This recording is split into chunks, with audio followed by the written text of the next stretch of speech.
everyone, Pastor Tabitha here, and today we are going to hear about Esther.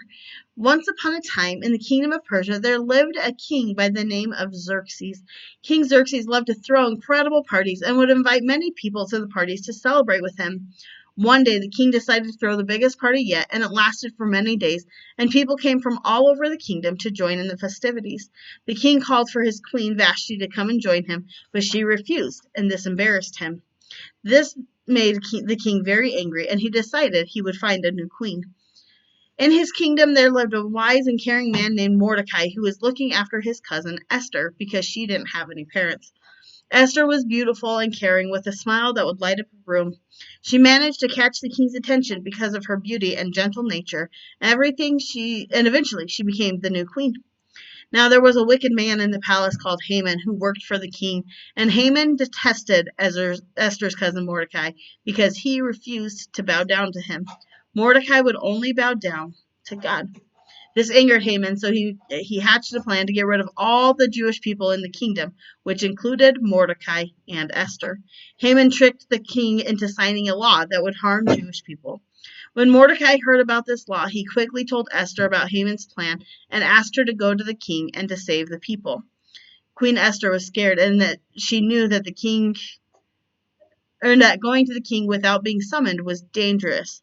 Despite this, Esther knew she must be brave for the sake of her people. She asked all the Jewish people to pray and fast for 3 days, and Esther did the same. After 3 days, Esther put on her finest clothes and went to see the king. And when the king saw her, he smiled and held out his scepter. This was the sign that she was welcome in. The king asked Esther what she wanted, and Esther replied that she wanted to invite him and Haman to a special feast. At the feast, the king asked Esther what she wanted, and Esther was very wise and didn't reveal her plan right away. Instead, she invited the king and Haman to another feast the next day. That night, Haman built a gallows to hang Mordecai.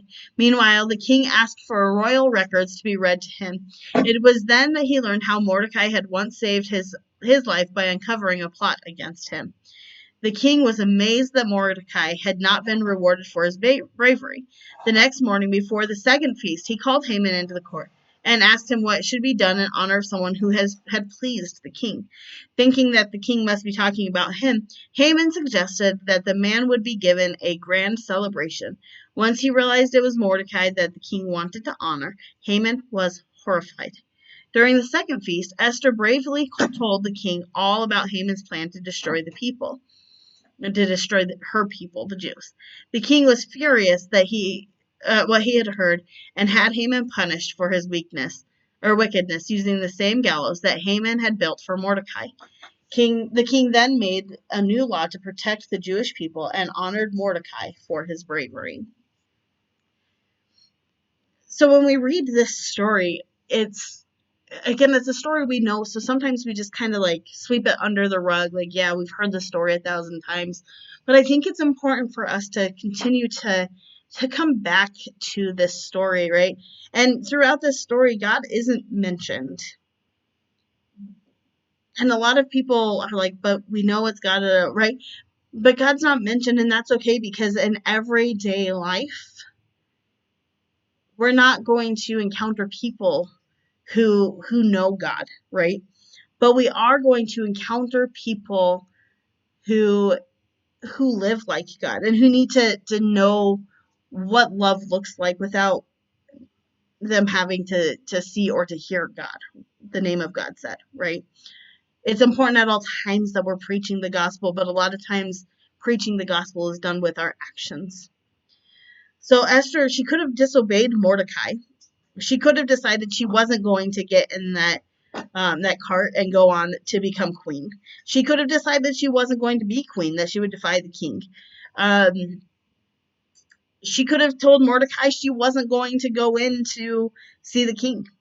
She could have decided that she wasn't going to throw a feast for Haman and the king. She could have decided that that she was not going to reveal Haman's plan, right? So she could have decided all of these steps along the way, and each of those steps along the way, they would have saved her, right? She would have been safe. because she was the queen. But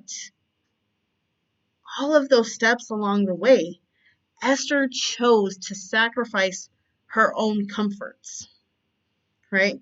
She chose to obey Mordecai and to leave and go to become queen. She chose to become queen. She chose to obey Mordecai again and to approach the king, even though this could have meant certain death for her. She knew what was right, and she chose to go. And then in the next step, she chose to face Haman, the man who wanted her dead. She chose to face him. She chose to serve him. That one blows me away. She chose to serve him, knowing his plan was to kill her and all the other Jews. She chose that. Not once, but twice. And then she chose to come clean and to say to her husband, the king, hey, your right hand man who's been with you longer than I've been with you is trying to kill me and trying to kill my family. You see, along the way, Esther had to make a choice. She had to choose herself and to keep herself safe, to keep herself in the king's good graces, to keep herself well clothed and well fed, or to choose her people over her own needs. And all along the way, Esther exemplified a life of sacrifice. Esther exemplified a life of letting herself go for the good of her people, right? The good of people who continue to walk away from her God. She still chose to face uncertain death for them. And I think that this is also a beautiful mirror then to what Christ did. Because Christ could have chose to stay in heaven, right? And Christ could have chose to not listen to his mom. Christ could have chose not to do all of these things, but he still did them because it was in his very nature. I mean, as God, he still chose to put his love into other people.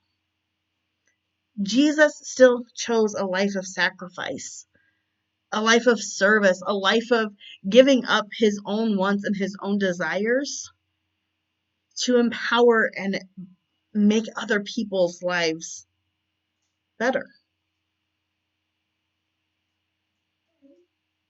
What a beautiful imagery this is between these two pictures, and this reminder of with Esther, like we are everyday ordinary people.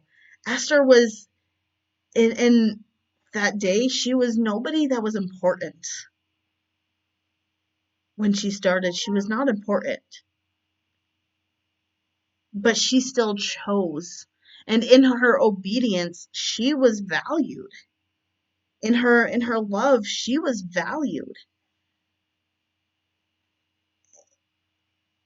When we choose to live that life of sacrifice, when every step along the way the question isn't about whether or not what am I going to gain from this, right? Esther never asked herself, well, what am I going to gain from this? Every step along the way she chose to sacrifice. If we were to start to embody that, where every step along the way is a sacrifice, every step along the way is choosing to empower somebody else. And I'm not saying don't take care of yourself. Esther still took care of herself. Jesus still took care of himself. But choosing to ask, what would I be, not what would I be giving up, but what life would be being given in this? And choosing embetterment of other people's lives at the risk of our own comforts.